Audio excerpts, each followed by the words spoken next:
Hello everybody and welcome to this Act 1 of Epic Q&A. I opened the floor for you guys to ask me any questions that were Act 1 specific, and I also opened the floor for Her Royal Snortness, the Great Peg, or as she is now forever crowned, Pegamedes, to answer any of your questions as well. So we will do our best to answer these questions.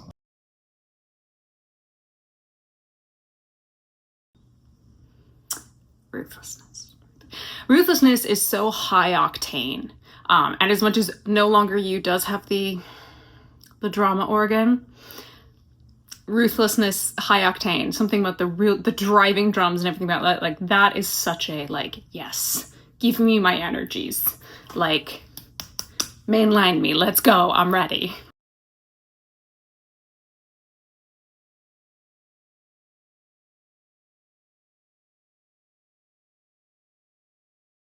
So this is a question, or a comment even, that I've seen a lot. A lot of people seem to be quite upset that I make comparisons between the original source material of the Odyssey and between Epic, as if I do not allow Epic to stand on its own two legs as its own thing. Here's my counter to that. Epic doesn't exist as its own thing.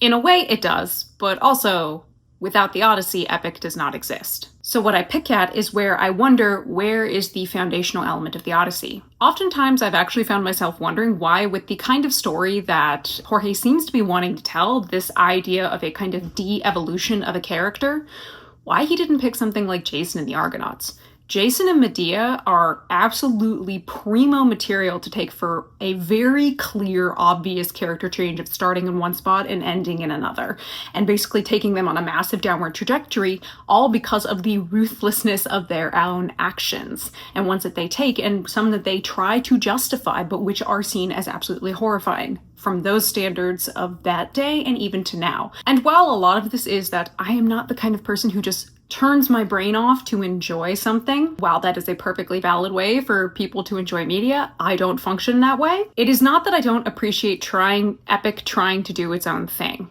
I understand that Jorge is in many ways trying to do his own thing. Where I become frustrated is where I'm oftentimes wondering, why? What's the purpose of choosing this story to do this? Like, what made you gravitate to here? Is it just because there are multiple stops with monsters? There's a plethora of mythology to choose from, which might suit this theme that he's going for better. I think part of what I perceive as potential weaknesses in the writing is where he is forcing upon characters very specific things that don't really make a lot of sense. And in some cases don't make a lot of sense in the context of the musical itself. For example, I frequently point out that Odysseus is at his youngest in like his mid-30s. And what Epic seems to be demanding of the audience is that you completely ignore he had a life prior to the start of Epic, that he lived in a world with specific values for, at that point, 30 plus years before the start of Epic. The problem that I have with that is it frankly doesn't treat its characters seriously enough. It says, I want to slap a trope on them and move on. Which is great for a start. What I'm asking for most of the time in making these comparisons, one, most of the time I'm just making the comparisons to make a comparison. My confusion is often in, I'm wondering where you're going with this. Because hey, maybe he'll do something I don't expect and I'll come out going, shit, that was kind of cool. Or it might be something that makes me laugh. For example, Iolaus and Iolia being on a floating island in the sky as opposed to floating on the water. Like, that just made me laugh and I completely understood why there was the deviation, and I'm not mad at it. Most of my frustration is coming from writing that I see in front of me that I think could use a bit of work. And again, my personal opinion, everybody is free to disagree. Maybe they don't see problems in the writing, and that's fine.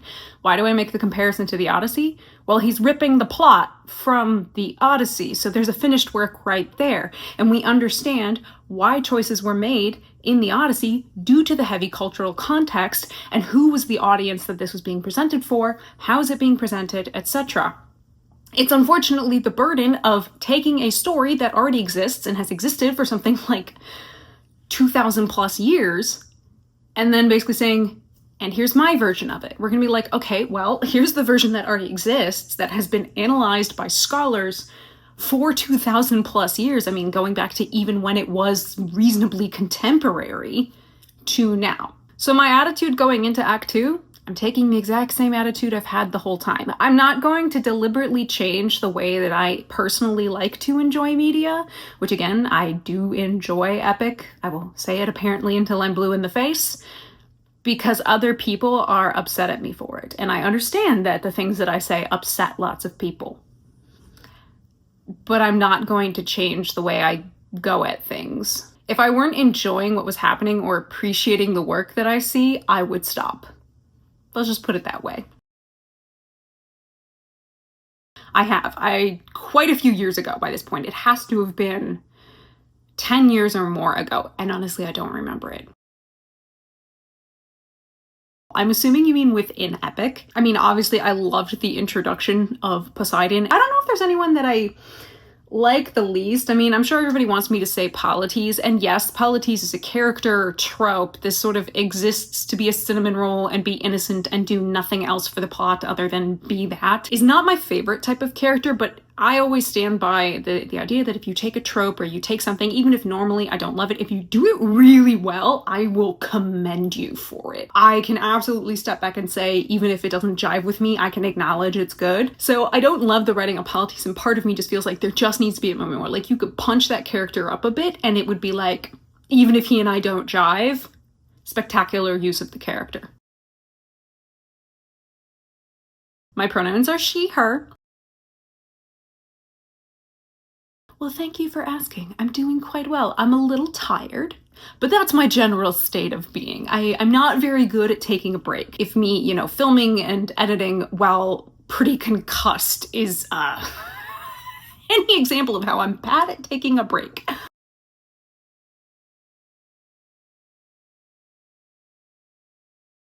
This is something I did find interesting. I noted, especially, I think going back to at least talking in the Cyclops saga, that a lot of the famous parts of Odysseus's adventures in the Odyssey come straight from the mouth of Odysseus. So we only have him to go on. Now, to be fair, Homer does have moments in his telling of the story that are outside of the words out of Odysseus's mouth that in some places back up what Odysseus was saying. For example, the poem itself calls the crew unruly and reckless. Okay, so they weren't totally jiving with him, but how bad was it really?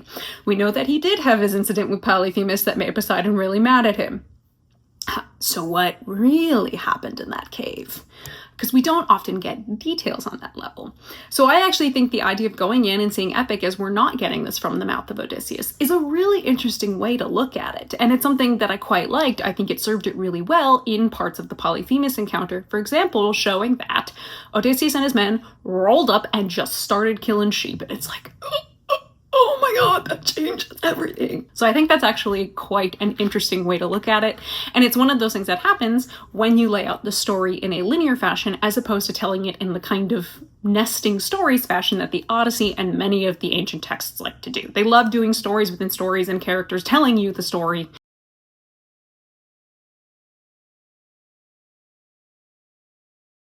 I love that comparison, and especially that you chose Athena as playing chess.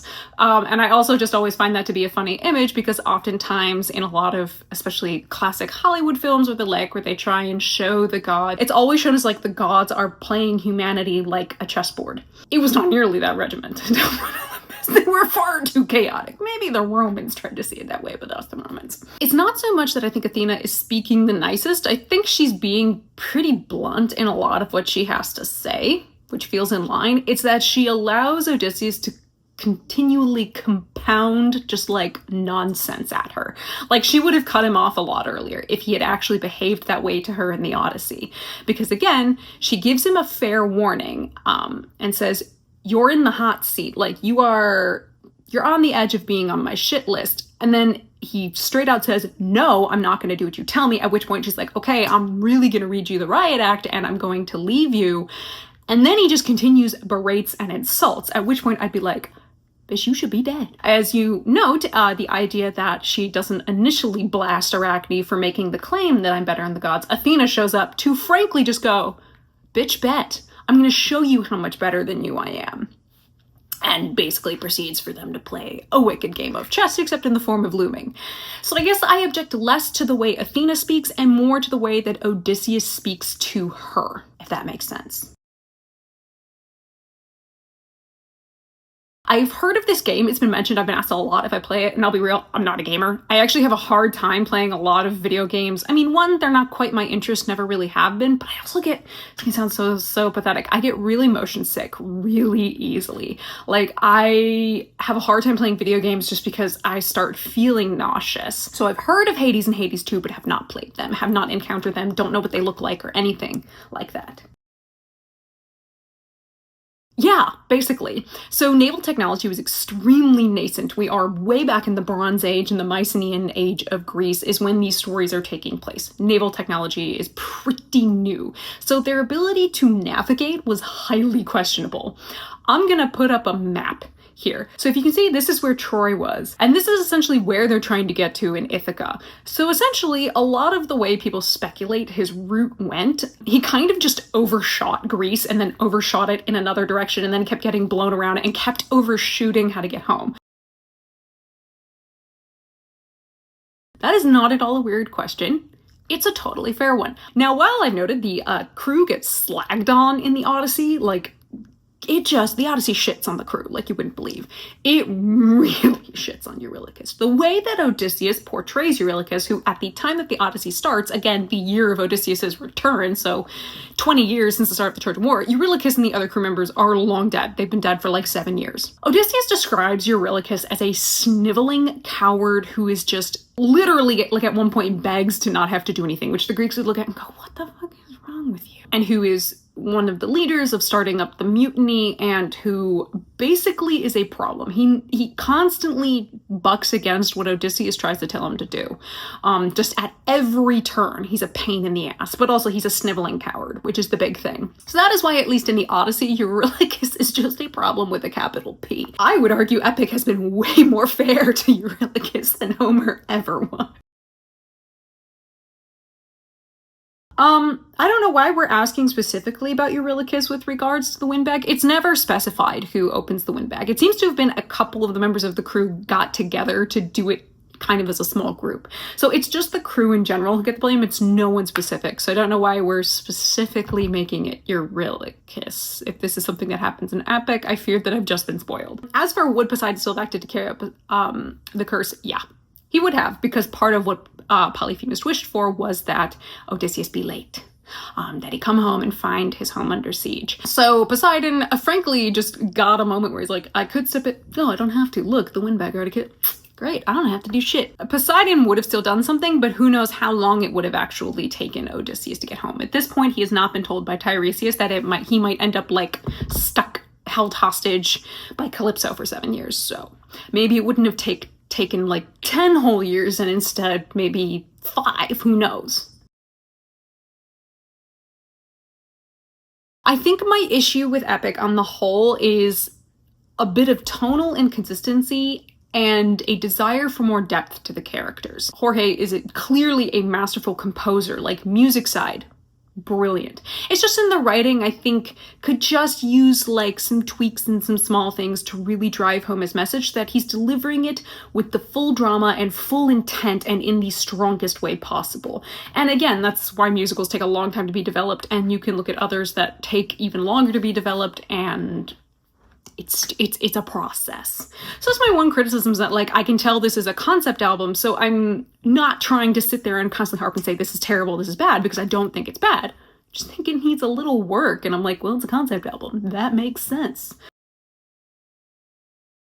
Ruthlessness and No Longer You.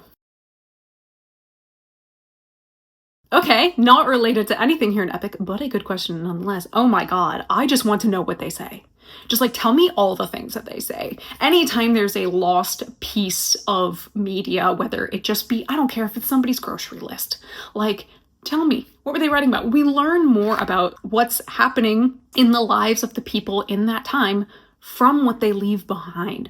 So any piece of written record, any sort of like scroll that they can now like not have to potentially risk them being ruined or destroyed and being able to digitally figure out what's in there, like, hell yeah, I just want to know what it is. I don't even care what they find. Again, give me someone's groceries list. I'm fine with that. I mean, yeah, I do think Open Arms is the weakest. I think it is so jarring, and it's part of where I see a little clunkiness in the narrative, is that tonally we swing all over the place. There's not as good a sense of just like moving on through and feeling as cohesive. And that's where I say, like, if we punch up polities or we adjust some things where you can lead me into Open Arms a little better and then also lead me out of it and work with it that way, I think, again, it could absolutely work. Like, look, we know characters like that work. You can CF something like Les Mis, where Cosette, who's a character who pretty much exists to be an embodiment of innocence and does little else, absolutely functions within that musical, but her songs don't feel so jarring out of the musical tone that's sort of been set, if that makes sense. Well, I would argue of those four characters, Polyphemus is really the only monster. The Lotus Eaters aren't monsters, even when you encounter them in the Odyssey. And obviously Poseidon doesn't show up in the Odyssey, but he would never be considered a monster. And same with Circe; she's absolutely not considered a monster. I know I'm beating you with semantics, but that would mean of all of those, I'm going to go with Polyphemus. But my answer would absolutely be that I think the way Polyphemus was done was so cool and just such a great piece of writing. Like, again, there are so many strong moments of writing. It just feels like it's missing connector threads where there's like great moments, but as a whole, it feels a little like stuff is missing. Peg, who's your favorite character so far? Right now, she says it's the Lotus Eaters because she's feeling sleepy. I absolutely would take more of Poseidon. I would take more of Zeus. You teased me with Zeus, but he's got to potentially show back up when we hit Helios's cattle. So part of it is I want more songs from people who I figure are going to have to show back up. So absolutely Poseidon or Zeus. I also think that Odysseus deserved another aria, or something in the middle of Act 1. I think we could have, take me from Just a Man to that spot, or like the beginning half of Monster, and then give me Monster at the end. I think there's just something missing somewhere in the middle.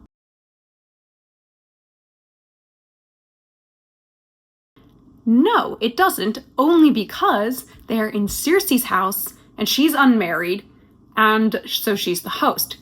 This is one of those where you go, it's a loophole, if you will. Now, if Odysseus had taken Circe back to Ithaca and rolled up to his marriage bed and slept with her for 3 straight days, absolutely not. The issue is that he is not in his marriage bed. And that is a loophole that the Greek heroes, who are all pretty much male, would basically exploit, and nobody would think twice about it. Poseidon was such an inspired choice. That sound for him is just like, I never would have thought to do that. And it's so incredible that not only Jorge got an audition from somebody who had a voice like that, but he heard that and just went, yes. If he wanted to, absolutely. I'm the kind of person who loves knowing why people do things. Like, I would honestly just sit there and be like, okay, why did you make this choice? I'm curious. Like, I love knowing the why. The why is always my favorite thing to interrogate, if you will. So getting to hear from the guy who did the writing to like, just be like, tell me your process. Tell me everything. I want to know. Yeah, totally. If he were down for it, I would not even assume he knows who the hell I am or me existing. But absolutely. Would love to just sit and have a mythology and epic chat and just be like, tell me why, tell me the how, give me the deets, I want to know.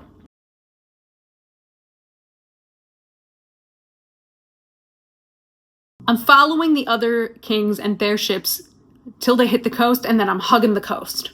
I'm just hugging the coast of Greece till I get around the peninsula, and then I can find my way to Ithaca. I just think that would work a little better.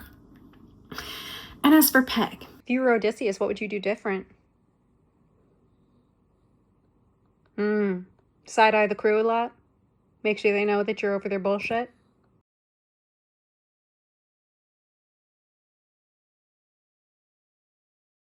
As for the animatics, I have stated many times that when I finish the musical, I'm going to look at the animatics, whether it be on my own time, whether there be some that I review and react to on camera. I will be looking at them, but when I finish the musical. Most of my opinions have kind of stayed the same. Certainly, I think people have put forth interesting ideas of, like, if I say, oh, maybe a lyric change here, and they say, oh, well, what about this word instead? That's like, I'll go, oh, yeah, you're right, maybe that word would work better.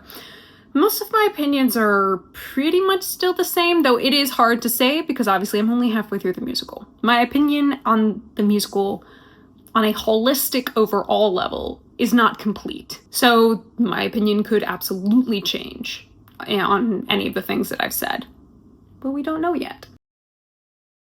As much as I'm sure everybody expects me to say open arms, I would change my goodbye. I would change Odysseus's responses in my goodbye. I think those are the ones that really took me out. I would adjust that encounter. There's something about those lyrics that was not working for me, and again, that's personal, so if I had the ability to do rewrites, it would probably be in there. Like, if I could do lyric adjustments personally, but I'm not a lyricist, so don't come to me for that, it would be somewhere in there. Like, I understand what he's trying to do in that moment, but I feel like there has to be a better way. And even I'm not entirely sure what that may be, and that is why I am not writing musicals.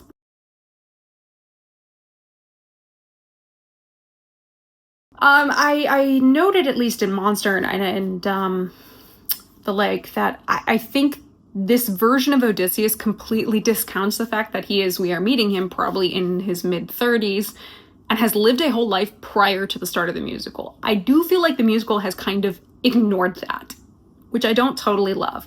And I think it really has misunderstood this idea that he would be so readily swayed by the idea of this open arms policy. Like, no.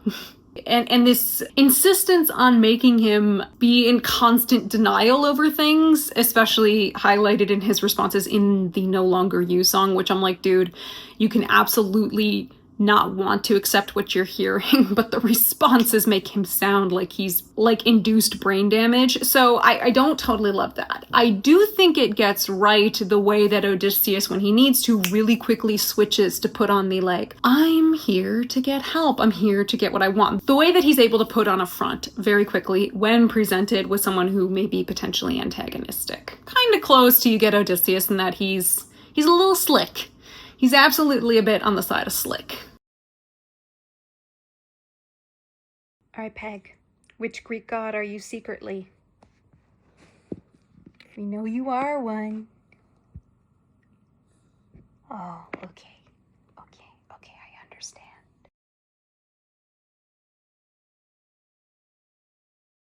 No, because I think he's familiar with a lot of the myths. I think he absolutely has read Greek mythology. It's pretty clear he's a fan of it. He's incorporated little nods to lots of other myths in addition to the Odyssey. So I think he knows his myth. Though it is admittedly funny when I think of that thumbnail compared to everything else. I never thought of changing them. Mostly I'm just lazy. Oh, probably Phantom of the Opera. I am admittedly a Phantom girly. Like, look. The questionableness of all of it aside, like, I fully acknowledge the characters are, again, all problematic hot messes, especially the titular character. I love Phantom of the Opera. I'm also, like, I love opera and I love, that world. I think it's a very well-crafted musical. And I have seen it on Broadway and on the West End. I am obviously very much a fan of Phantom of the Opera, so yeah, I'm a Phantom girly.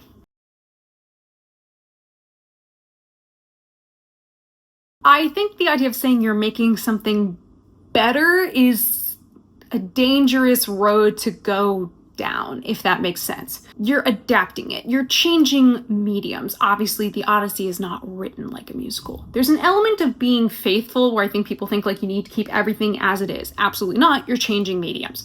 I think as long as you are catching the spirit of the thing, and what it involves is deep understanding of the source material. And that does include, in a case like the Odyssey, understanding the world of why was that story written the way it was, what purpose was it serving, why are the characters behaving the way they are. Now, are you going to keep all of that information when you transfer it to a different medium, like a musical? Absolutely not. But having that understanding is so crucial to then being able to lay it out in front of you and knowing where you start picking things out and what effect that has upon characters. Because oftentimes if you just say, well, I want to rip out this relationship, it's like, okay, well then why is this character making this decision over here? Because that relates directly to this. And it's a very complicated web. I acknowledge that adaptation is extremely difficult. And tackling something like the Odyssey is like, I would normally just look at someone and say, good fucking luck. I don't envy you.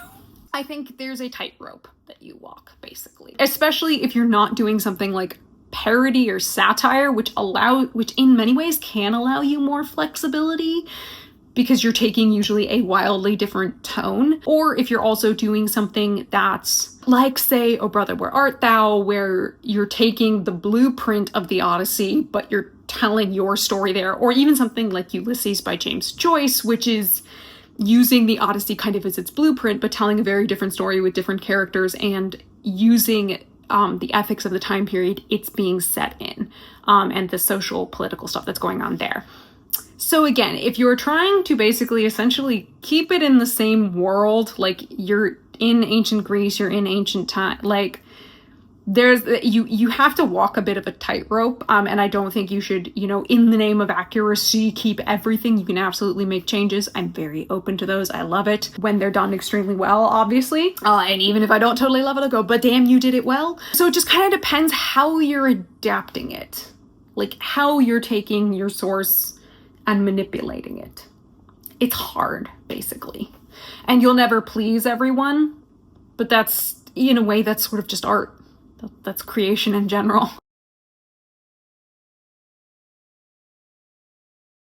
I think I've noted through most of my videos, most of the time I'm advocating for like small lyric changes. I do think Odysseus and Athena, and that needs to be re-examined, and I do think Polites and Odysseus need some more connective tissue to make it really have the greatest impact and really work in such a strong, mature way. As for who would I talk to, I think I'd want to talk to Jane Austen. That woman understood humans and humanity and human nature. I would just want to be like, yo, just that's why her shit still slaps. I really think that the journey he seems to want to have Odysseus go on would so have been better served in a musical about Jason and Medea. So if that man wanted to tackle Jason and the Argonauts, yo. It's almost ironic that he wants to take Odysseus on the journey that he seems to want to take him on, because Odysseus is not the mythological figure I would think to do that with. Jason and Medea, right there. Tackle Jason and Medea. Oh my god, tell the messy ass love story turned hate story, which is basically what it is. Plus you get the story of the Argonauts, and you get to make multiple trips, and bopping around, they go through, the Sirens and a lot of similar stops that are in the Odyssey. So it's right there. It's right there. As for shuddering to see him adapt, I can't really think of anything. I don't like judging someone just by one work in that way. I would want to say, hey, you never know, somebody can always surprise you. Ooh, that's tough, because I'll often have a handful of favorites, and I joke that everything just battles for dominance under it. So I mean, top two are obviously Ruthlessness and No Longer You. And then in kind of no order after that, probably Survive. And then maybe Done For. As everybody jokingly calls it, the great Habanera ripoff. I'm just I just wish Done For were longer. I think I loved the drama and the melody of that more than I liked the melody of There Are Other Ways. So that's why I was Done For, give me longer. I just want more of that music. Well, we first heard it back in The Horse and the Infant, and I started seeming to notice it recur throughout, going into Cyclops Saga, and then even more as it continued. I just didn't think to talk about it, because sometimes I would doubt that I was actually hearing the same notes, and it wasn't until I was way more certain in how much Jorge was following the idea of leitmotifs that I really was oh yeah, I should mention that I am hearing this thing. Also, because people kept mentioning it, I'm yeah, no, I'm hearing it, and I'm just I would always forget to mention it in a video. So probably in the Cyclops Saga, I was oh, that sounds familiar. I think those are the same notes, and then it was sort of confirmed throughout then. Ooh, this is a good one I really do actually want to address, because a lot of people have said, well, you're not watching the animatics, you're missing half the story. And while I agree, very much so, that musical theater is a very visual medium, it is a musical lyrical medium first. Everything is written first. So let's take 3 musicals that I've at least mentioned before, which would be The Phantom of the Opera, Les Mis, and Wicked. Now, Phantom and Les Mis, I went into those soundtracks, and that was how I first encountered them. The soundtracks, blind. I had not read the source material, I did not know the story, I found them lying around the house. And so I picked them up and said, why not? And so I did not know the story, but I like musicals, I like opera, and even at that young age, I already did. So I was just like, sure, give me something to listen to. I understood the story of what was being told to me in those musicals without having any visuals.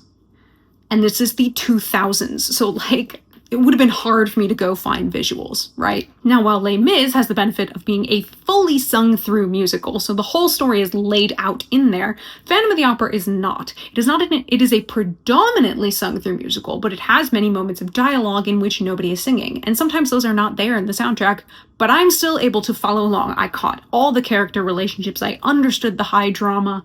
The music everything was very tight and clean and polished, and so I could follow the story with pretty much no questions. And then when I was eventually able to see these staged and also get their film adaptations, the visuals are a bonus. They emphasize what is already there in the music and the lyrics.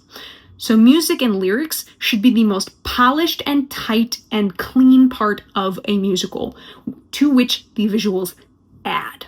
Now, look at something like Wicked, where I read the book Wicked before I ever listened to the musical. And let's be fair, the musical diverges significantly from the book. It is massively different from the book in many ways, including its ending. Not to spoil that for anybody, but Wicked the book and Wicked the musical have radically different endings. And a lot of the character relationships are pretty radically different. However, I could still listen to Wicked and understand what was going on, despite a lot of the very massive changes that were made. And there's a benefit of where I go in knowing the source material.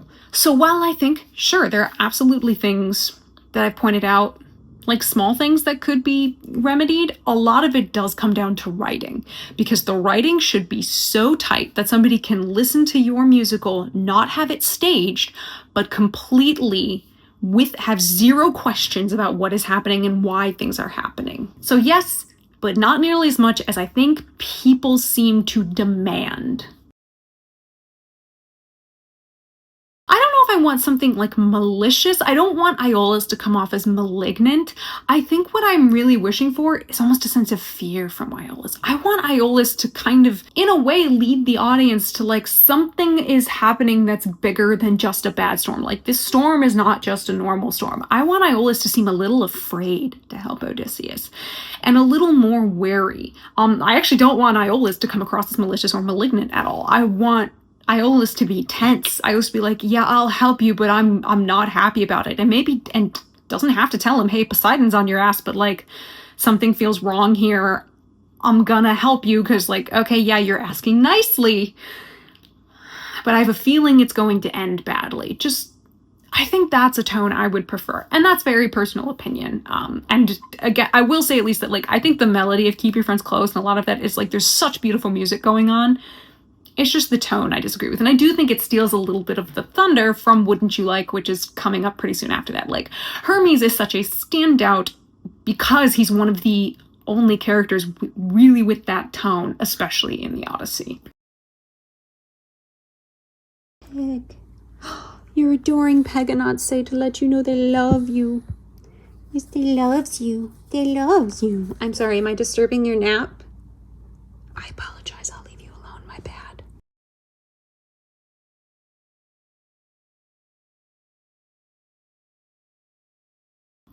Honestly, good question to ask. I do think that it's pretty clear Odysseus tends to play everything very close to the vest, right? So likely no. I don't think he would have let Polites help him. I think he would have clutched onto that thing like, I'm not letting anybody touch this. In addition, I don't think they would have reached Ithaca because regardless of whether or not that windbag got opened, Poseidon would have rolled up like a big angry dad and been like, you blinded my son, motherfucker. So they're kind of screwed in that regard. But I do still think Odysseus would maintain this like playing everything really close to the chest. This is something that carries over from the Odyssey in that he has a tendency to not communicate well with the rest of his crew, regardless of who it is.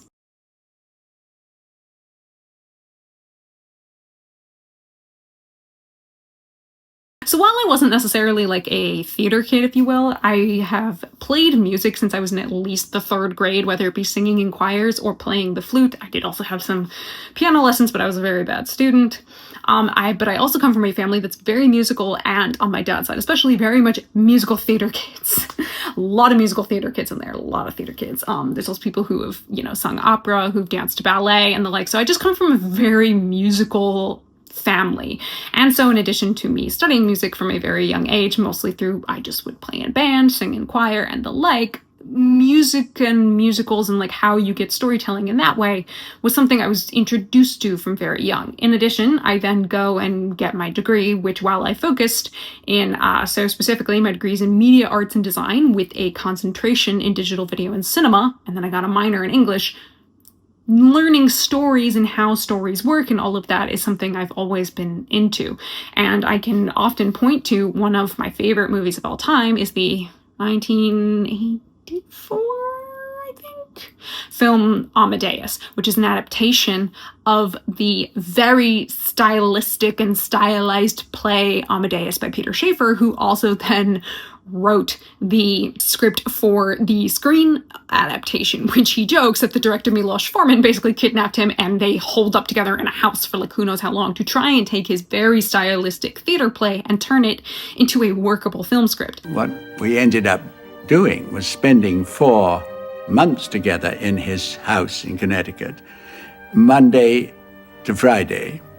We were locked into what we came finally to regard as our prison, when we slowly hammered out the whole script, moment by moment. But there's a film that knows how to not only tell this incredible story, which if you don't know, it's about the rivalry between Wolfgang Amadeus Mozart and one of his musical rivals, if you will, in the form of Antonio Salieri. And Salieri is pretty much the one telling you the story. And the third unseen, if you will, player in this weird little menage a trois you end up with is music. So music is diegetic and non-diegetic in that film, and the music is a third character. It is very much its own character. And so like that film fascinated me so much in how you can use music to enhance and tell a story. It's like all a gathering storm to make it so that like I would love the idea of musicals and my ear would be always looking out for anything in addition to, I mean, if I'm watching something, my eyes, and same with reading something. So because of this also being one where I don't have a libretto in front of me and I'm pretty much doing a lot of concentrating on what I'm hearing, it's part of why I get used to picking up motifs and the like. So not a theater kid, but very entrenched in the world of music and just storytelling in general. Probably not, only because like I say, I usually end up with like a small core favorites and then everything else just sort of battles underneath it, and I don't usually think further beyond that.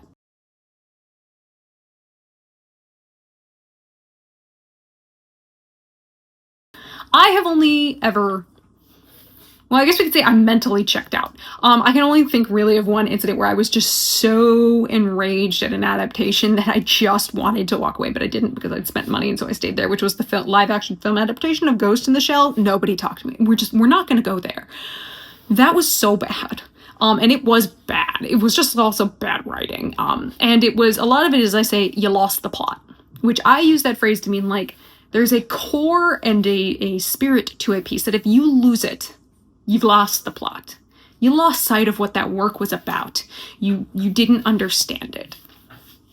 And you're not deliberately trying to make, again, parody or satire or the like. It takes a lot. It takes a lot. Again, as much as I will critique things and, dig into them, for me to truly give up on something or to be so angry at it that I'm just like, no, screw you. You have to do a lot. You have to do something pretty egregious. Do I miss a lot of the stuff that's not in the Odyssey? That's not in Epic, that's in the Odyssey? Sure, absolutely. But I see why it was cut. Like, for example, we're about to come to the Sirens and, Scylla and all of that. Sirens, and the Strait of Scylla and Charybdis are actually part of a sort of 3-part encounter. You have the Sirens, you have these crashing rocks, and then you have the Strait of Scylla and Charybdis. I'll give a bet we're not going to have the crashing rocks in the middle, because it's not as well known as things like Scylla and Charybdis, who feature in other myths, and the Sirens, who are just such a famous part of that encounter. So I bet we're not going to have the crashing rocks. Do I like it because it really drives in how, like, unrelenting this part of the voyage is? Sure. And it really has to show off the seamanship and just, like, how difficult this is for guys who are in nascent naval technology? Absolutely. Are we going to get it? I give you a bet we're not getting the crashing rocks. If we get the crashing rocks, I will bite my tongue. I generally don't think I am that strict. I think I'm like anybody who's passionate, and I want to see something done to the best of its ability. Oh my god, so add a song to each saga? I don't even know if I'd want a full song, but bits like give me something in the Troy saga that best sets up the Eurylochus, Odysseus, Polites trio, because obviously you want Eurylochus and Polites to almost be opposite ends of each other here. Give me something to better set that up and explain their dynamic. Like, yes, I come in knowing the context, but explain that, hey, Eurylochus is his freaking brother-in-law by marriage. You know, explain that that Polites is his best friend from childhood. Give me something here. That also leads into the how all 3 of them are processing Troy in this moment. Like, we're just coming away from war. Here's our immediate how we're feeling moment. Cyclops saga. Honestly, I think the Cyclops saga is pretty fine. Like, if you're not going to have them trapped in the cave for multiple days, like, so if I were to add a song, it would be like, you have to completely change that encounter so they're trapped in the cave for multiple days. But obviously you're not going to do that with the way that you rewrote the encounter. So I actually don't even think you need to add anything to the Cyclops encounter. I think that is so tightly written in that way. I don't think I'd add anything to the Iolaus encounter. I think Ocean Saga is really tight. Circe, okay. The way that Dunfor goes into there are other ways. I think you almost need to, I think the confrontation between Odysseus and Circe needs to be longer.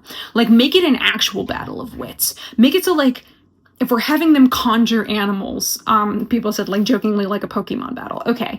Have them, like, constantly, you know, really having to think against each other in that way. Like, she summons an animal, he summons an animal, and have them, like, constantly change animals, like going bigger, small, whatever. You could even have it so he's doing that, and all the while he's, like, slowly moving around the arena or the room or whatever to get at her because she's distracted by the battle. Like, it's playing a lot in the idea, similar to what happens between Zeus and Themis before he then, you know, swallows her, and then he's gotta let Athena be birthed out of his head as a result. Like, if it seems to be that's what Jorge's drawing also some inspiration from. So if you really want to do that, like, lean into it. Give me an actual battle. It feels so perfunctory that, like, I want something in there. Make it longer, extend it out. So it's almost like, don't even add us, just make Dunfor longer.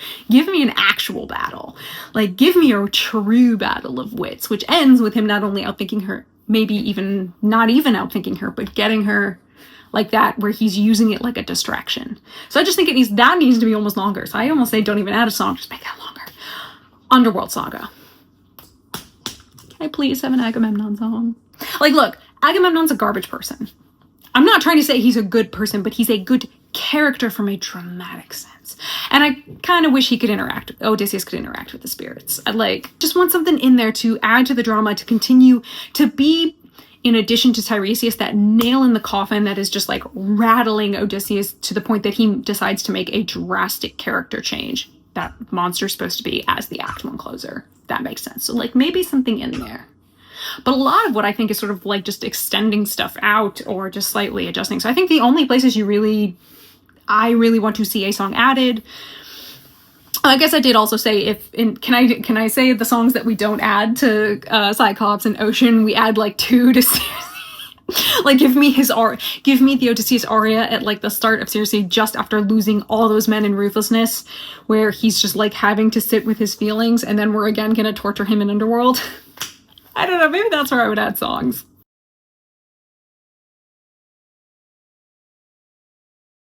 You know what? As much as Eurylochus is a sniveling coward, Antinous is the fucking worst. Antinous is the worst. He's the most mean girl of mean girls, smarmy piece of shit. We hate him. Favorites? I mean, I do love Odysseus, but also I love Penelope.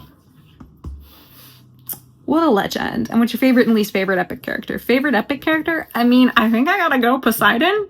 He's had the most banging song. Least favorite? It's feels like I'm going to say Polites, if only because I believe he needs to be more fleshed out. That's it. Flesh him out more, and that's the only reason I don't like his character. I mean, yes, he's, again, a trope that I don't totally love, so that's no fault of his, but I do think if you punch him up, I would have been less harsh.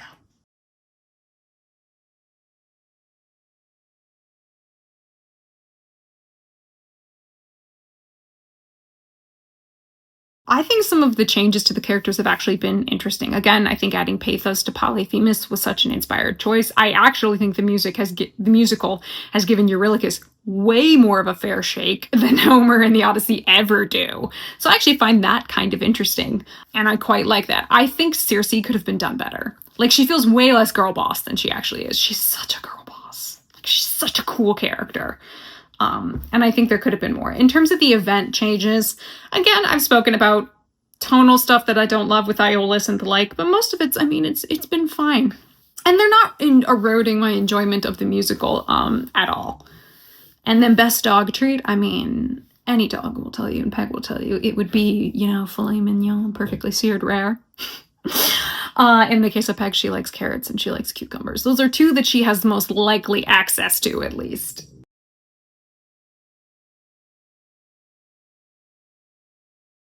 Would you like a carrot? We have to give you an offering of the carrot. Come on. We're here to do a carrot offering. No one needs to see what my fridge looks like. You ready? Oh, that is your offering. Her favorite word is probably carrot, or it would be W-A-L-K, which I'm not going to say. She thinks she'll get one, which makes her very excited. And her second favorite food, you good girl, would probably be the other snacks that I usually carry in my pocket, which are peanut butter based.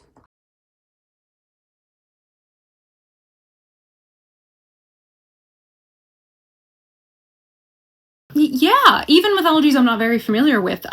For example, back here on my shelf, this is one I've done a review on, which is The Girl Who Fell Beneath the Sea, which is kind of mythology or folktale, if you will, based. It's the story of Shimchong, which is Korean. Yeah, I'm usually interested, even if I know nothing about the mythology or that's being adapted. I get curious.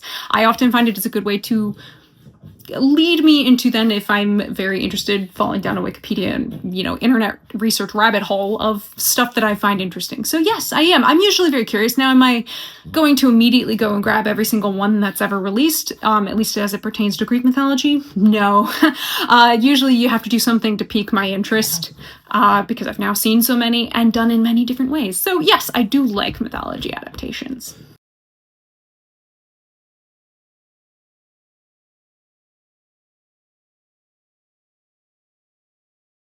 The music is where I've had essentially no complaints. I think the only thing where I said, as a very personal opinion, I personally didn't totally love, is in the song Keep Your Friends Close.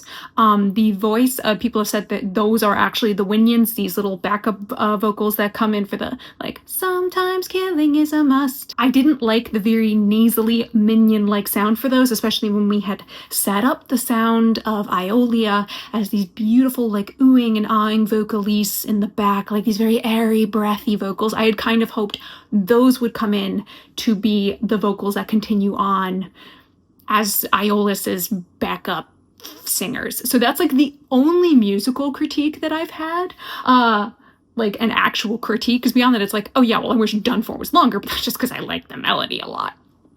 Beyond that, I think musically it's extremely well composed.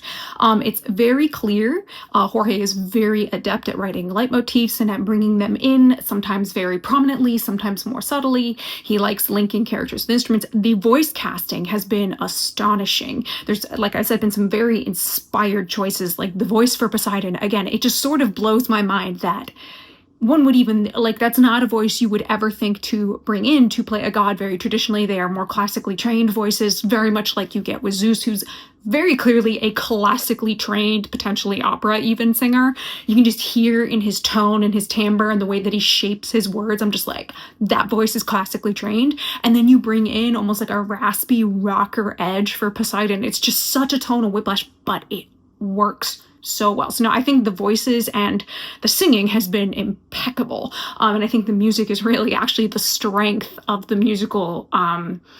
In some ways can carry some of the storytelling and writing that I potentially think is a little weak, but no, I mean, other than that one little comment that's a very personal thing and that I don't love the sound of those voices, but that's just me.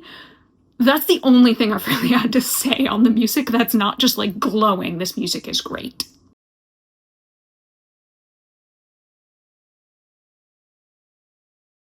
Part of this is that I don't think Athena is being cold and callous. Let's go with the understanding that this is the kind of the ending of the Greek heroes. This is, again, that last generation. The children of this current generation, being Odysseus and Agamemnon, Menelaus, these other contemporaries, don't really do much. They don't really have any notable adventures. This is kind of the end. Athena has watched humanity struggle and die, and she's watched heroes disappoint her over and over and over again, sometimes in extremely dramatic ways. She's watched humans kill each other. For example, the biggest event that really happened before the entirety of the Trojan War was what was known as the Seven Against Thebes, which is linked to the story of Oedipus, which was that his children, his two sons, who he set up to co-rule, ended up having a civil war that lasted for a really long time. And each side, the reason it's called the Seven Against Thebes is both the brothers each ended up getting 7 allies each, and these were sons of other famous heroes and they battled it out. So it was another siege on a walled city, and it was a brutal thing. They thought that, in a way, that was almost like you could say their quasi World War I. They thought that would be the big conflict, and then came Troy. So I don't think Athena is being callous. She's just got more perspective. There is also the fact that she is immortal, so that understanding of, like, well, death hurts, it's like, well, she's watched humans live and die for generations, for hundreds, even thousands of years. It's not that she's cold and callous, it's that she's more, like, for her, that's normal. I think just changing Odysseus's responses, finding a way where he's not being so combative and he doesn't become insulting, and that way it's like, have him try to make his case and explain why he's feeling upset without insulting Athena. Like, that to me is where we start drawing the line. Him wallowing, or maybe kind of being in his own head, like, how is this happening? And she's trying to snap him out of it when she realizes, like, wow, and it more being like, oh, you think that you've got it figured out, like, you're not listening to me, you're done? Okay, I'm gonna go. See how you do on your own. I think more than just like, I am straight up saying, fuck you and I'm out, let's really see how you do on your own. You're not realizing how much help I gave you. So I don't know. I think just lyric changes. I think if you want that dilemma and you want to have Athena leave, which I would say causes its own problems later, because she does go back to Telemachus, and we'll have a beautiful conversation with Odysseus when he's on the isle, I believe on the Isle of the Phaeacians. I think you lose some of that, but these are choices Jorge makes, and I think if you want to have that moment, I think some lyric adjustments would make that work better and drive home like the message you want without it just seeming so out of character and just like, holy shit, how did he get away with this?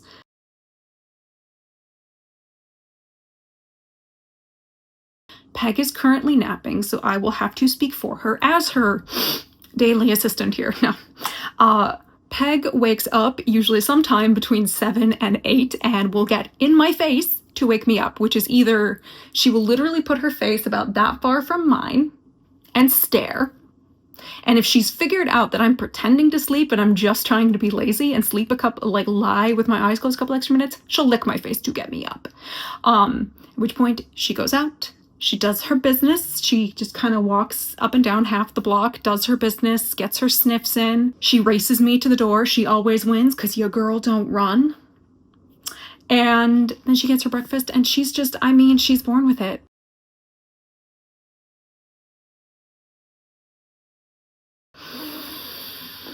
Not really. They're not. It's very hard, I think, because the Odyssey and a lot of the like mythology that's written in, like, if you read the ancient writers, it can feel very inaccessible, something that I've personally noticed, because like, even though yes, I read the stories when I was young, I had the benefit of I was also being told them by people who were great storytellers and were trying to get me into them. And something I've noticed, especially in hosting Odyssey Book Club, as we do every other Saturday, where I'm essentially dramatically reading the Odyssey. Like, for example, we meet the suitors and I'm turning them into mean girls, because they absolutely are, but that's hard to get across when someone's not reading it to you. So I think it can feel like Homer and a lot of these other characters aren't very emotional, or it feels stilted and it feels unrealistic maybe. So Odysseus is nowhere close to how he is in the Odyssey. We've made him feel way too young, kind of in my opinion, and immature in a way that does not fit his age, his rank, and his entire life experience to this point. That doesn't mean it's bad. Again, just because something is different doesn't mean that it's bad. Now, I worry about that for the character because, again, I think that completely disregards the life that he had led before the musical started. There is a whole life. It needs to be taken into account. So most of these characters know, although I do think, I mean, what I briefly got of Poseidon, I mean, he is a temperamental son of a bitch. So yeah, that's pretty close, even though he doesn't really appear that directly in the Odyssey. And what bit we got of Zeus, where he comes in, he says, I'm giving you a prophecy. Take it or leave it, it's up to you, but just FYI, here are the consequences. Now, he's far more direct. Again, that entire section in Troy does not happen in the Odyssey. We are never in Troy in the Odyssey. And even then, he doesn't usually come down in that way. He will normally send an omen, like he would send eagles, and it would be up to like an augur or somebody to interpret them correctly or incorrectly, and sometimes with terrible consequences, i.e. Agamemnon hearing, oh, I need to sacrifice Iphigenia? That'll absolutely work. And everybody in the back going, that's a terrible idea, don't do that, what are you doing, this is terrible, but whoops, nobody's gonna listen. So that's sort of the danger with omens and prophecy, is sometimes humans can get it wrong because they're interpreting the gods. The gods aren't directly telling them stuff. But Zeus coming down saying, hey, FYI, you let this kid live, he's gonna come back and destroy all of you. He's not saying that as a joke. It's not a game. Zeus is being dead serious. That is absolutely something Astyanax would do. There's sort of no question on that. Zeus does not come down to posit potentials. He comes down to say, this has been spoken essentially by fate. Like, this is a prophecy. This is going to happen. You can't stop what's coming, if that makes sense. So I think he's pretty close, although we only got a snippet of him. Athena, not so much. So a lot of the characterizations are kind of off, although I will say Eurylochus is still kind of close, but we've done him a big service in the show. He is so annoying in the Odyssey. Like, we have honestly done better by Eurylochus than any other character in the Odyssey thus far. So, like, in some cases, kind of, but most of them have been manipulated to suit the musical, and that's, again, I'm not saying that's a bad thing, they're just different.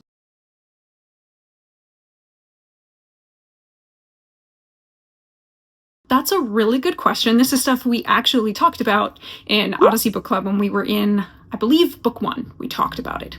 So this ties to a really important ancient Greek concept known as kleos, which has essentially glory or fame, and it is something that Odysseus is essentially achieving in all of these great feats he's doing at Troy, and how he died would also be important to that.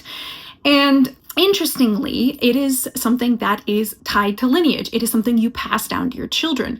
The problem with Telemachus is they don't know if Odysseus is alive or dead. It really throws a wrench in a lot of problems. And also, if he died, where and how did he die? Did he die at Troy? Like, did he die essentially with glory and honor on the battlefield? Was he then given a burial there and got his honors? That's kleos, that can be passed to Telemachus, and puts him in a pretty good position to then say, I'm going to take my father's place and be king. Or did he go on what is known as a nostos? It's essentially a return home over the sea. It was usually pretty dangerous and had adventures of its own mixed in there. But if he died on his nostos and died at sea, he didn't really get any kleos, and that puts Telemachus in a bad situation where he's like, okay, well, at least if I've known he's died, I can, give him his funeral honors, which is important, but it does put him in a worse position in trying to take the throne. because the idea of your kingship was not necessarily birthright inheritance the way we think of it now. For example, a city-state could have multiple kings. Sparta had multiple kings. Menelaus is absolutely king of Sparta, but so was Penelope's dad, who is Icarius. So was Helen's dad. So a city-state could have multiple kings who were essentially ruling it. And what Telemachus needs to know is Odysseus alive or dead, and how did he die? And that helps him figure out where is his position amongst all the other people who are of similar age or even older on the island, in terms of who's got more power, who's got maybe more wealth, who's in a better position to, or more in their prime, to rule. This also ties into why Penelope didn't remarry, in that she would have to claim that Odysseus is dead, which has ripple effects for her son Telemachus, who she wants to take over. And it's part of essentially the conundrum they're stuck in with the suitors, who are constantly trying to get her to say Odysseus is dead. And she's like, well, I'm not going to, because that has an effect on Telemachus. And she wants him to be in the best position he can be to ascend to his father's role, and therefore also maintain a role as king of Ithaca. While there would be a council of other powerful, you could say like nobles or the like on the island, he's in trouble. He's stuck between a rock and a hard place. So it's kind of complicated and has to do with essentially the politics of the time, if you will, but that is why they are stuck. And if you want a probably better explanation, you can find it somewhere. I believe it is in the book 1 of the Odyssey book club we had, where we talked a bit more about Nostos and Kleos and how that affects Telemachus and kind of what's going on with the suitors there, because obviously we're thrown right into that in the first book of the Odyssey. She has just snorted to let me know. I mean, look, do you think anybody would mutiny against Peg? How could you mutiny against that face? I mean, one bombastic side-eye from Peg would shut everybody up and they'd be like, sorry, our bad. I don't see a mutiny ever happening under Peg. I am not secretly the Oracle of Delphi. Fun fact, my family lineage, as it pertains to Greece, which would be my paternal grandmother, so my Yaya, her dad came over from Greece, and they're from a village called Skura, which is kind of just outside of Sparta, so that area of Greece. Different part of Greece than Delphi. Like, I'm pretty sure we would have been on opposite sides of the Peloponnesian War. But if I could have a dream cast, oh, that's really hard. I would have loved to have seen Sean Bean as Odysseus back in the day. Like, I forever am sad I never got to have him as Odysseus. I just think that would have been so great. Also, I would love a Muppets Odyssey. Like, the fact I never got the Muppets Odyssey, frankly feels like just a lost moment. Like, oh. Kermit as Odysseus, Miss Piggy as Penelope, and then like cast some sort of really, really hot actresses as like Circe and Calypso, so that anytime they try and seduce Odysseus, you can just like hear Miss Piggy somewhere off on Ithaca making her like, huh? And just like she has the spidey sense kind of thing. No, I just, that would be fun. But no, for me, really, I always think of like who's playing Odysseus, and it's like, oh, Sean Bean back in the day would have been so good. He's a little too old now, but oh.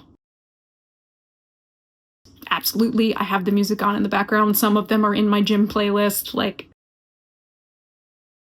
I am most curious about Telemachus, Penelope, and like the aspect of Ithaca is like, how are you going to flash to it? Are you going to portray it before he ever gets home? Like, again, that's one of the toughest parts of the adaptation, especially when you lay it in a linear fashion. It kind of makes your job harder in that regard, because we're focusing so much on Odysseus. You have to find a way to completely yank focus away.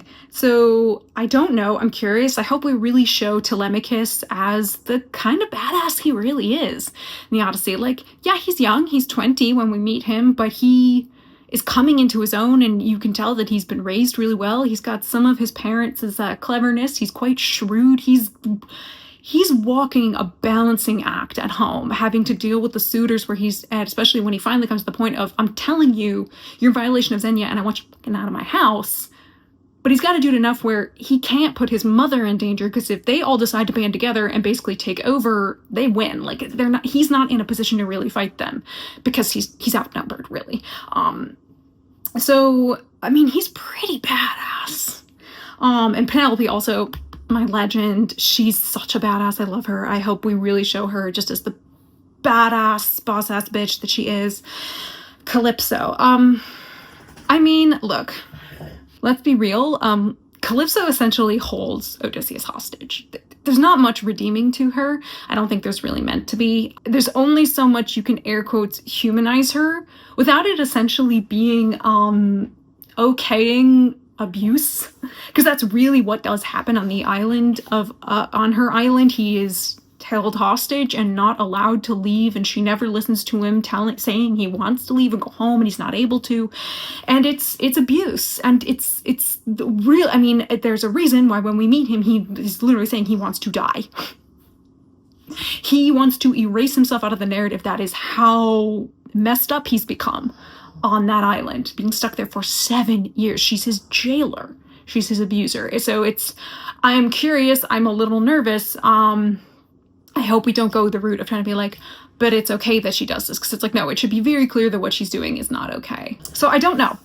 We shall see. I mean, it kind of depends on how much time you're going to give to Calypso. Cows were just sort of seen as sort of sacred. I think it's probably because a lot of the topography of Greece is very hilly and rocky. It's not the best place for cows. So if you were able to raise cows anywhere, that was a big deal. Most of the meat was, I mean, other than fishing, which was obviously very, important to getting your protein, if you will, in that age, you would see things like goat and sheep. You were less likely to see cattle. That's what made them so special. So the idea that the gods would have cattle, that's where it is, because beyond that, there's really no other reason for them having cows. It's basically just cattle were special because, again, Greece is not, especially in the ancient times, it was just not really a place that made it easy to properly raise and hold and have cattle. The portrayal of Aeolus, I mean, obviously the whole thing of putting it in the sky and what have you is not something that confuses me. And I mean, like, overall, in a way, I understand how you, like, the sort of daisy chain of logic thinking that gets you to the portrayal of Aeolus. It just does confuse me because I think it obviously tonally clashes entirely with the encounter as it is in the Odyssey, but I think also it steals some of the thunder from Hermes, who's going to come in with kind of the exact same attitude, this playfulness. And so I just am sort of like, oh, why would we choose to do that? Again, we kind of steal Hermes' thunder.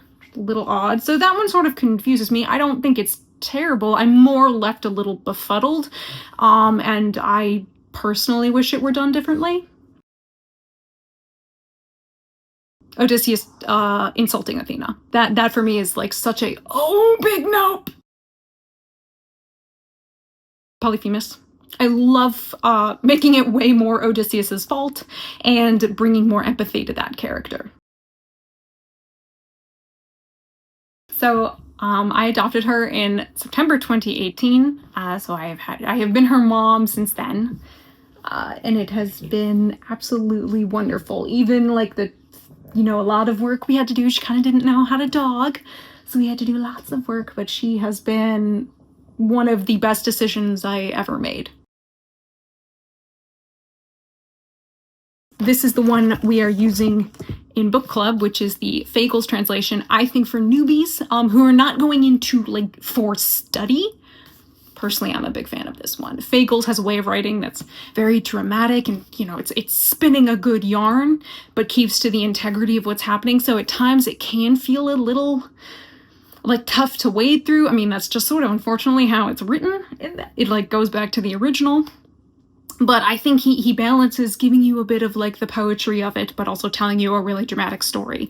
If you were reading it for study, I would recommend the Richmond Lattimore translation, because that's usually, if you're going to be studying the classics in translation, that's always sort of been the go-to translation.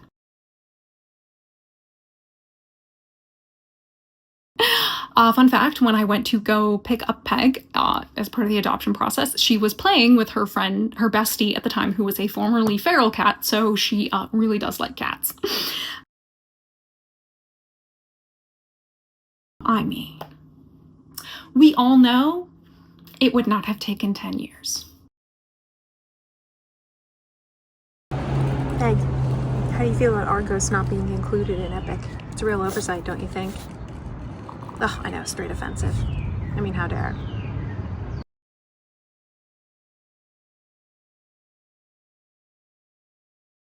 In terms of water effects on stage, Phantom of the Opera very famously has its scene where you go down to the Phantom's lair, and his lair is on a lake that is under the opera house. So they do it very cleverly on the stage, if you ever get the chance to see it performed, by having dry ice and fog just essentially create a coating on the bottom of the stage, and they have a boat that he maneuvers through. So there's a way to do it on the stage, and it looks incredible if you ever get the chance again to see Phantom of the Opera and how they do that effect. Like, again, all these decades later, it's a really cool effect, and you just go, shit, it looks like he's, like, you know, kind of pulling this thing through a lake. So I think there's totally a way to do it. It would be difficult, and you'd probably have to spend a lot of money on that dry ice and those fog machines, but totally a way to do it. Would film be a good medium for it? Absolutely. I think when you're dealing with so many of the things with trying to create danger and big effects of, like, characters who are huge, and I mean, obviously there's a reason animatics have become so popular with this. I think animated film would be a great way to go. Good old sort of Renaissance Disney musical animated film style, I think you totally could do it. So maybe in the case of this, film might be the better medium, if only because you are dealing with so many things that are non-human. Although then again, we can make the argument that something like Disney's The Lion King, or even their stage adaptation of Beauty and the Beast, did extremely well taking non-human characters and elements and portraying them in really clever ways. So it kind of depends on who you have on the production, but there's absolutely a way to do water on stage and, like, be in a boat and make it look really cool, but it would require basically someone, your stage director and everything else, you need them to be top-notch, or go for something completely different and go really wild and creative. Hey, Peg. What differences in characters in Epic did you enjoy the most? Uh-huh. I see.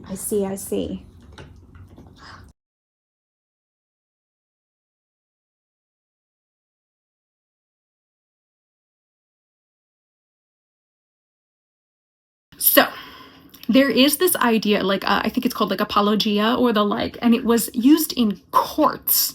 It was essentially used, especially in the classical period, how they would go about a courts. It was essentially giving a defense, a legal defense. And I think a lot of people have latched onto that and think, oh, what Odysseus gave was a Greek apology. No. Absolutely not.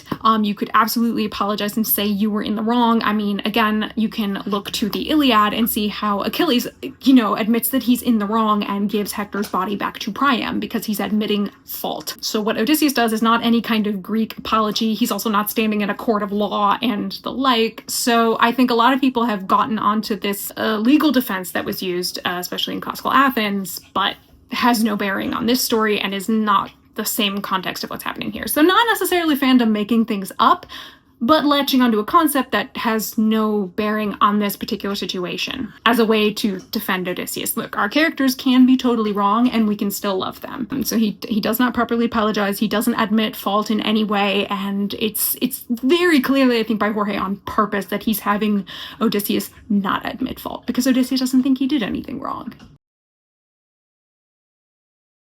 Well, she normally eats her kibble morning and night. I feed her American Journey, the lamb and rice formula, because, fun fact, while she doesn't have any food allergies, thank goodness, the two most common food allergies among dogs are actually chicken and beef. And so lamb just seems like a good way to go. And, you know, she's got to keep some of those Greek, you know, we get the lamb. Oh, that's okay. That's okay. I make lamb. So she eats that. She eats twice a day. Just sort of to keep her, you know, bowels and everything running cleanly. So she eats breakfast and dinner, and then her lunch is she has greenies, or which are basically chews for dogs that help them clean their teeth and keep her teeth in good condition. And then every now and then we will get, you know, carrots, maybe cucumbers or any bits of vegetables like chopping. She very much loves her veggies. And also I have like little tiny, they're almost like training treats, soft little chewy training beads that are peanut butter based that, you know, every now and then, like if we're out on a walk or whatever, I use them, I joke, in my little pouch to make other dogs love me, but I will absolutely give them a peg. Slaughter of the suitors. Slaughter of the suitors. Like, oh my god. I'm so ready.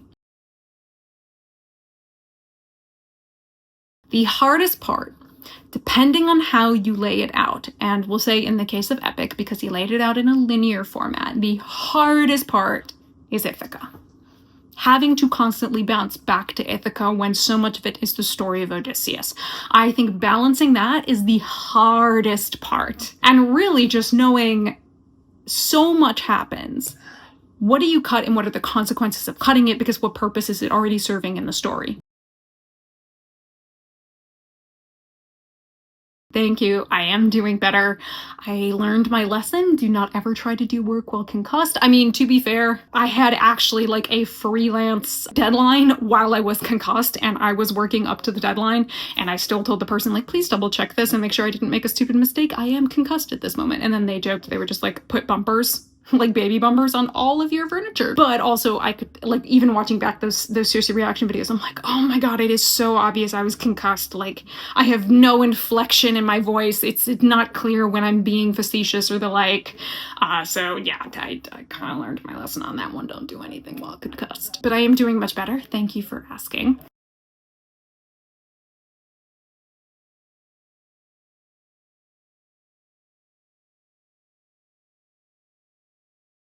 So let's put it this way. That scene in particular with Helen and Aphrodite is right after Paris is trying and failing to defeat Menelaus in one-on-one combat, and Aphrodite essentially spirits him away, and she appears on the walls beside Helen, who's, you know, watching this all happen. Again, the benefit of your high fortified position.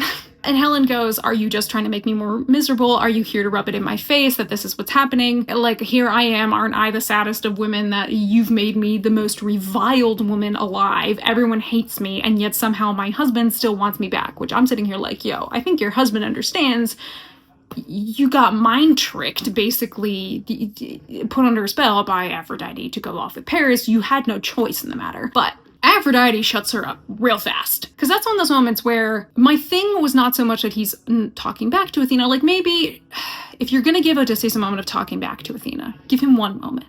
Just one. And have her shut him up real quickly. Because that is what happens, is that Aphrodite basically says, but Aphrodite rounded on her in fury, don't provoke me, wretched, headstrong girl, or in my immortal rage, I may just toss you over, hate you as I adore you now, with a vengeance. I might make you the butt of the hard, withering hate from both sides at once, Trojans and Achaeans. Then your fate can tread you down to dust. So she threatened, and Helen, the daughter of mighty Zeus, was terrified. Shrouding herself in her glinting silver robe, she went along in silence. So what happens is, one moment to smart mouth the god, Aphrodite says, shut the fuck up or I will wreck you. And that's Aphrodite. And that's the end of that conversation. Because what Helen is doing in her particular lines before this is she's not necessarily insulting Aphrodite, she's bemoaning her position and whining about it to Aphrodite. She's not saying, you suck, you're the worst, nobody likes you, fuck you and your intentions. She says, I am now the most hated woman alive, and wah, and it is, and I'm blaming you for it. Which is something that in the Odyssey, again, Zeus says, humans bemoan the gods and say it's all our fault that these bad things happen to them when it's all their own fault. And Aphrodite just says, shut the fuck up or I'll really make you hate your life.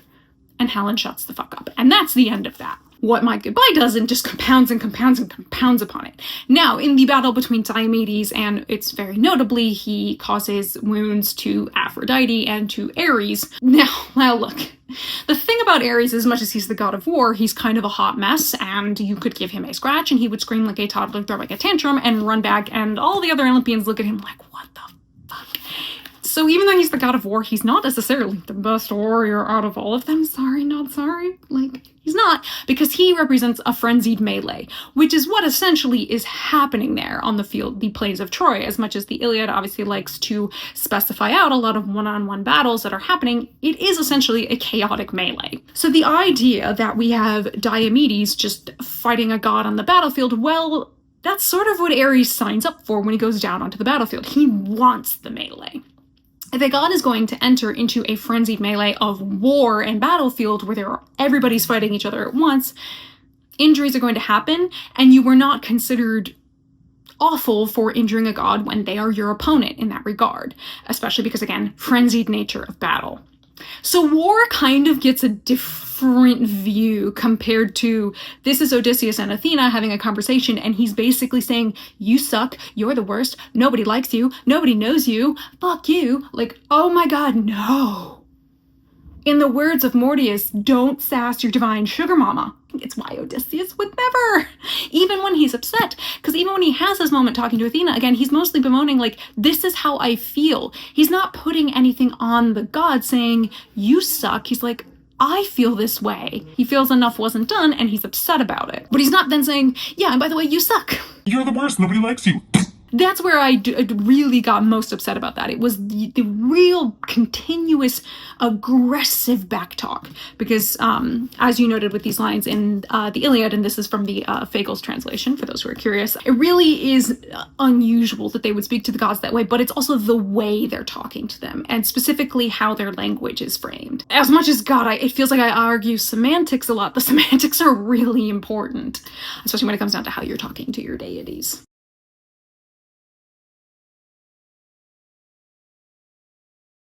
I don't really have anything specifically I would or wouldn't want to see staged. I think there's absolutely ways to get really creative and stylized and stylistic in doing any staging.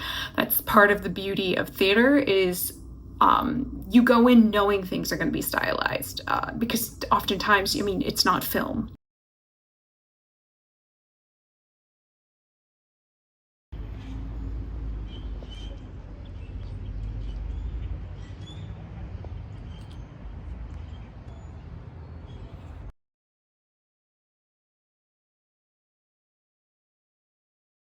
Most of my critiques are pretty small. It's mostly about enhancing what I think Jorge is trying to do. Now, I certainly have some very personal critiques where I disagree with changes that were made because oftentimes I can't quite gauge why we did it beyond just an answer of, well, because. And I mean, again, for me, intention.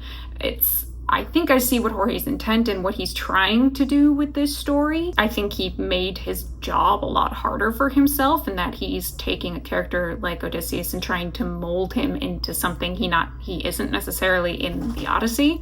And that's where I end up with cognitive dissonance, is I'm like, I think I see what you're trying to do. I don't quite know why you chose Odysseus to be the one to do this with, because you basically set yourself up for a really difficult job, and like adapting the Odyssey is hard enough. But a lot of the time I'm just advocating for like small lyric changes, mostly to better enhance what I think he's trying to get across and to often deliver things more clearly, more strongly, and more dramatically. So I don't ever think it's anything that can entirely undermine the story that Jorge is sort of trying to tell with the Odyssey. It also does make me want to say that as much as people go, well, it's not the Odyssey, the musical, I have to go, yes, it is. It's the story of Odysseus. That's literally like what the Odyssey means.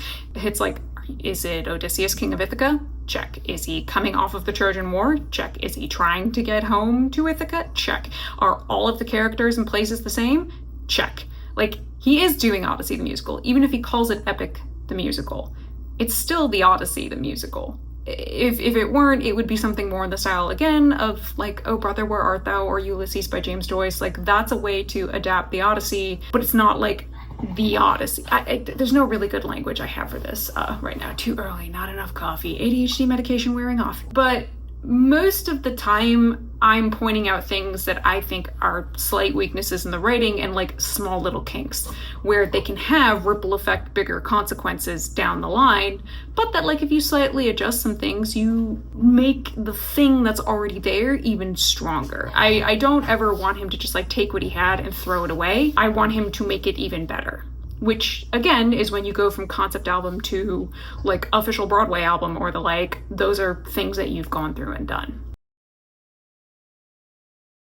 Well, I think it's pretty obvious my channel ballooned a bit in a way I had never anticipated. Like, I made that first video because it's, as usual, it's just me sitting and talking about things that I find interesting and things that I like. I am also notoriously, I have always kind of been bad about keeping a schedule here, mostly because one, I didn't have a huge audience and, you know, life and everything else would get in the way, but these reactions garnered such a response that it was like, oh, well, I still want to keep going. I might as well just keep filming. But yeah, no, it's been amazing. It also got me to start live streaming. I mean, doing Odyssey Book Club, which has been an absolute delight. We've only done 2 of the 24 books thus far, but honestly, I never thought that, you know, like 150 something people would want to come out and watch me like very dramatically and read the Odyssey out loud and then kind of break away for tangents and explanations and answer questions. Like, I never thought that kind of interest would be there. While it certainly does make me worry about, like, what do I do after I finish Epic? Because I can understand that's a very niche audience. People aren't necessarily going to be caring about anything else that I do outside of Epic. It's been wild. Something I truly never anticipated, which, I mean, the second video in all of the Epic reactions makes it pretty clear when I just show up like, what on earth? There are people here. And even now, I mean, sure, it does also open me up to a lot more of the more vitriolic side of, you know, people's reactions to anything that I say. And as much as obviously, you know, I'm a human, that can hurt and that sucks. Nobody wants that. I mean, you know, if I have to endure like a small subsect of that in order to see the enthusiasm or even just like great discussion that goes on, because again, like there are plenty of people who disagree with me in the comments, but like as long as you're bringing respectful and like great discussion, I don't care. Go ahead and disagree with me. I like reading it. There have been plenty of times people say something and I go, oh shit, you know, yeah, good opinion. That's interesting, or I didn't think of it that way, or hey, you know, like I'll engage with this. So yeah, no, it's in a way for the better. I mean, sure, you could argue it gives me more work to do, but it's thus far still really fun. And I think Peg at least very much enjoys that she is, you know, famous to more people, because she is truly the star here, let's be real.